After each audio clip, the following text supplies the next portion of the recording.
Ito ang dry dock shipyard ng Besiktas Shipyard. Yan ang barko namin.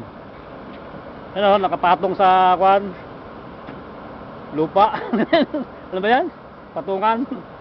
Naka-dry dock dito sa kwan dry dockan. Oh, kinukuha ko ng video. Yan, yan dalawa yan, si third engineer saka si first engineer, yung mga yan, no? Pasalita kayo. Ay. Yan. Oh, yan. Yan ang kwan, first engineer.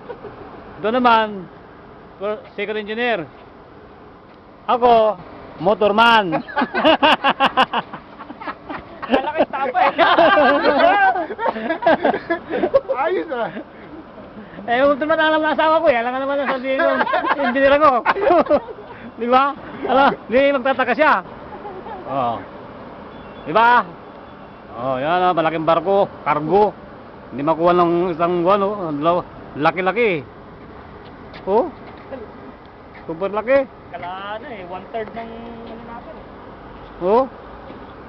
Oh. May pagbanggaan kaya ito sa ito no. Oh. Wala, parang lata yan. Punta na, di na pit, di na ng kwan yan, pison. Sombrero Oh. mo, baka maiwan. Oh, tama na. Andali, i-stop ko muna na to.